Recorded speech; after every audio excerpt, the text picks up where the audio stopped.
সূর্য সবেমাত্র ডুবেছে, চারিদিকে কুয়াশা নামতে শুরু করেছে। গদাই হাতে একটি মাছ ধরার ছিপ আর ঝুড়ি নিয়ে জঙ্গলের রাস্তা দিয়ে যাচ্ছে। পথে বটতলায় দেখা হলো বনমালী দাদুর সাথে। দাদু সেখানে বসে নিজের মনে বিড়ি খাচ্ছিল। আজ যেন ঠান্ডাটা একটু বেশি। গ্রামের শেষ প্রান্তে কালীতলা জঙ্গল। এই জঙ্গল পার হলেই একটা বড় বিল আছে, যেখানে শীতের রাতে প্রচুর মাছ পড়ে। গদাই আজ সেখানেই যাওয়ার জন্য তোড়জোড় করছে।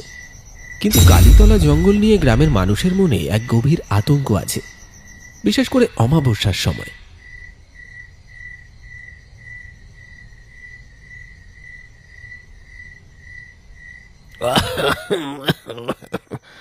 ও কে যায়?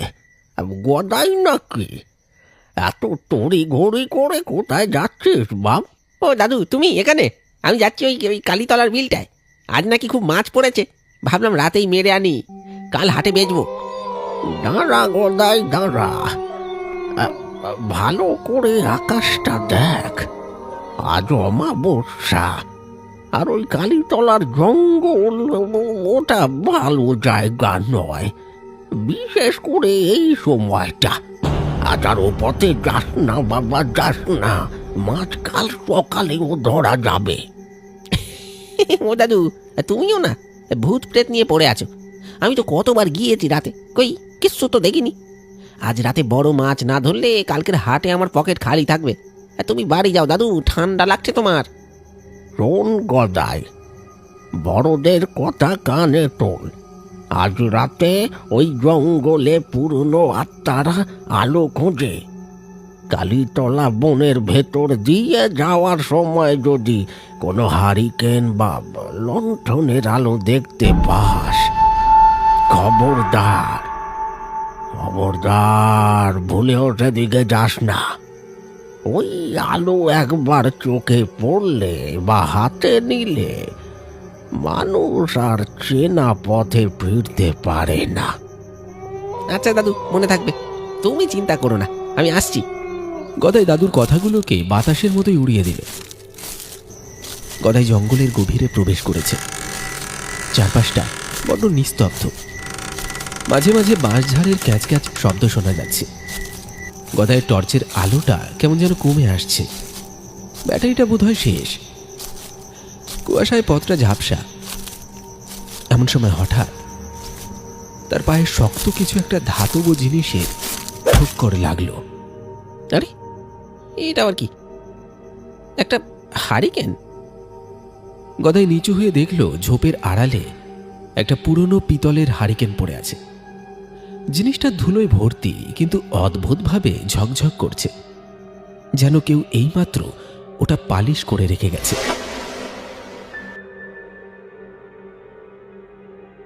বাহ, কি মজবুত জিনিস! একদম দাদু পরদাদুর আমলের মনে হচ্ছে। কেউ ফেলে গেছে হয়তো। যাগে, টর্চের আলো তো কমছে, এটা জ্বালিয়ে দেখি কাজ হয় কিনা। বনমালী দাদুর নিষেধ গদাইয়ের মনে ছিল না। সে হারিকেনটা নাড়িয়ে দেখল ভেতরে তেল আছে। সে পকেট থেকে দেশলাই বের করে কাঠি জ্বালিয়ে লণ্ঠনটা জ্বালালো। হারিকেনের আলোয় পথটা এখন খুব পরিষ্কার দেখা যাচ্ছে। গদাই মনের সুখে হাঁটছে।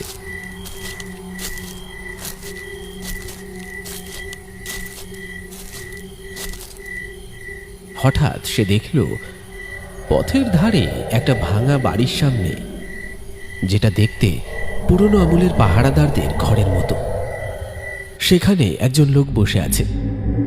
লোকটা একটা কালো কম্বল মুড়ি দিয়ে বসে আছে, মুখ দেখা যাচ্ছে না।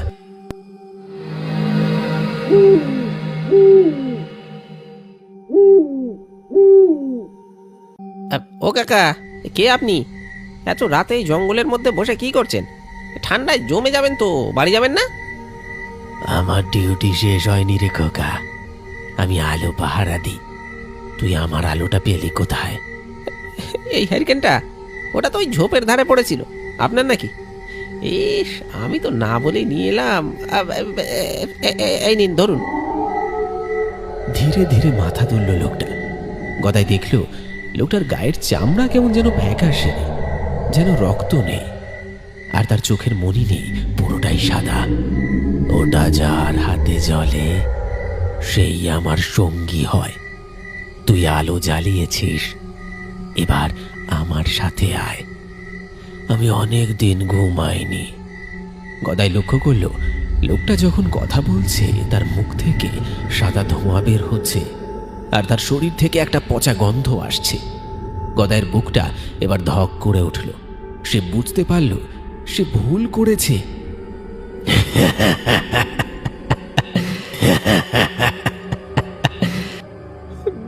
ছেড়ে দাও, আমি লণ্ঠন চাই না। তুমি কে? আমি নিধিরাম, এই বনের পাহারাদার ছিলাম। 50 বছর আগে একদিন আলো নিভে গিয়েছিল, তাই চোরেরা ঢুকে ছোট দাদা বাবুকে মেরে ফেলেছিল। আমার মালিক আমাকে শাস্তি হিসেবে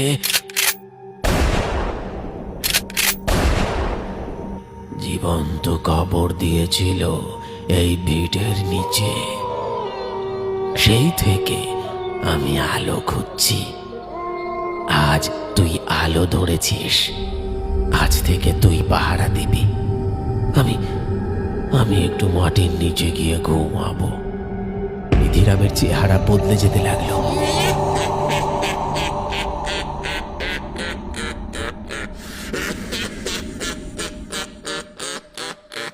তার হাতগুলো লম্বা হয়ে গদাইয়ের গলার দিকে এগিয়ে এলো। তার মুখটা একটা পোড়া গর্তের মতো দেখাচ্ছে। গদাই প্রাণপণে দৌড়াতে চাইল, কিন্তু সে পালাতে পারছে না। হারিকেনের আলো নিধিরামের ছায়াটা বিশাল এক দানবের মতো দেখাচ্ছে। গদাইয়ের সমস্ত শক্তি শেষ হয়ে আসছে।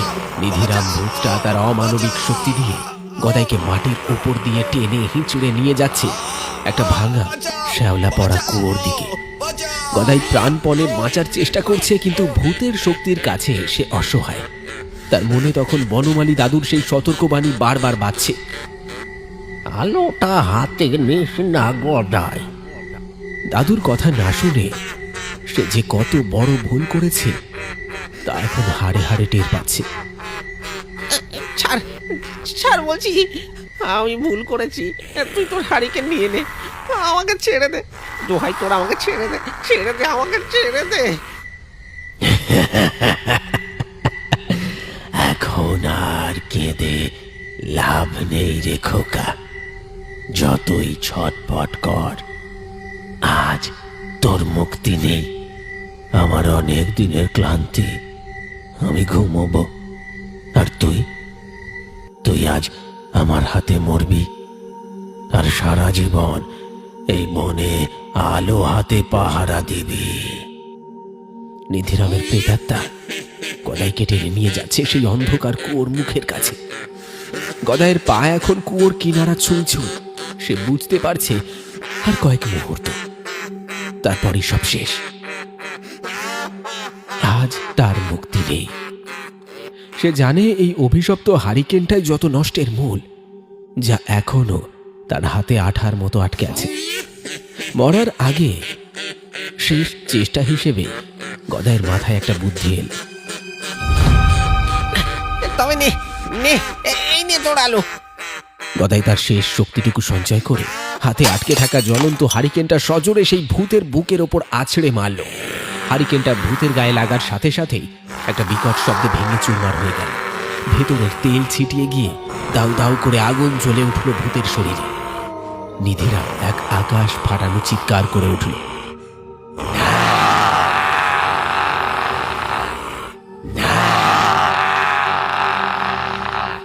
হারিকেন ভাঙার সাথে সাথেই জঙ্গলের সেই মায়াবী আলো আর কুয়াশা জাদুর মতো কেটে গেল। গদাই দেখল সে আর জঙ্গলের গভীরে নয়, বরং গ্রামের শ্মশান ঘাটে এক পুরনো পরিত্যক্ত কুয়োর পাড়ে দাঁড়িয়ে আছে। তার ঠিক 2 হাত দূরেই সেই কুয়োর অন্ধকার গহ্বর। ভূত নেই, আগুন নেই, শুধু ভাঙা হারিকেনের কাঁচগুলো চকচক করছে।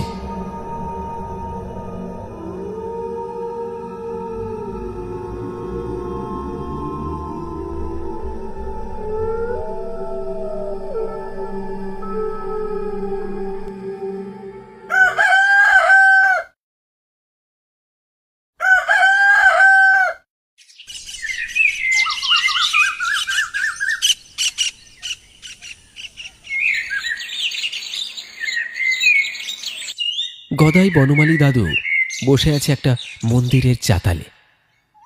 গদাই সব ঘটনা দাদুকে খুলে বলল। প্রাণে বেঁচেছি সেই অনেক। নিধিরাম প্রহরী আজ থেকে 50 বছর আগে নিখোঁজ হয়েছিল। তার ওই হারিকেনটা যে জ্বালায় তাকে সে নিজের জায়গায় বসিয়ে দিতে চায়। আমি আর কোনোদিন অবাধ্য হব না দাদু। অভাবের থেকে প্রাণের দাম অনেক বেশি।